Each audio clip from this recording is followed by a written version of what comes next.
晚上熬夜在健身，没成败莫放贷，不在乎人生成与败，也不准备要下一代。不买房不买车，父母拿他也没辙。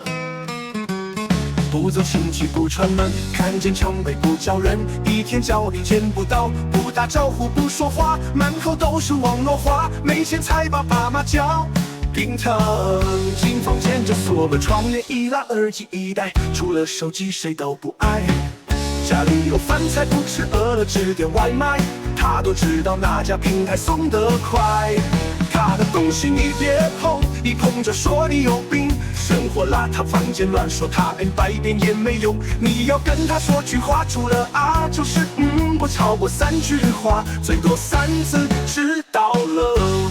不谈恋爱不结婚，你要问他啥原因，他说比钱不如现金。不当父母他省心，还说当父母太辛苦，生孩子肯定没作用。不信你看我，生这样的孩子又有啥用？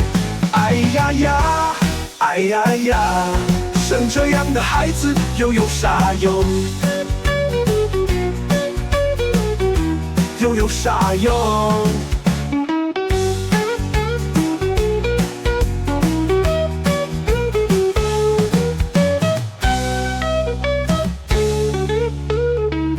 晚上熬夜在健身，没成败莫放贷，不在乎人生成与败，也不准备要下一代。不买房不买车，父母拿他也没辙。不走亲戚不串门，看见长辈不叫人，一天脚底见不到，不打招呼不说话，满口都是网络话，没钱才把爸妈叫心疼。进房间就锁了窗帘，一拉耳机一戴，除了手机谁都不爱。家里有饭菜不吃，饿了只点外卖，他都知道哪家平台送得快。他的东西你别碰，一碰就说你有病。生活邋遢，房间乱，说他百遍也没用。你要跟他说句话，除了啊就是不超过3句话，最多3次，知道了。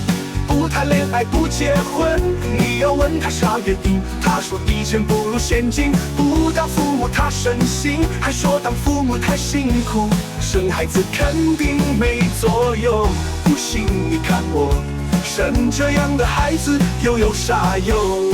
哎呀呀，哎呀呀，生这样的孩子又有啥用？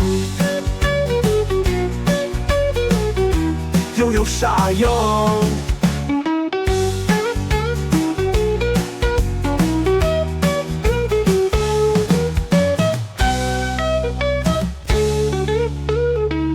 不谈恋爱不结婚，你要问他啥原因，他说比钱不如现金。不当父母他省心，还说当父母太辛苦，生孩子肯定没作用。不信你看我，生这样的孩子又有啥用？哎呀呀，哎呀呀，生这样的孩子又有啥用？又有啥用？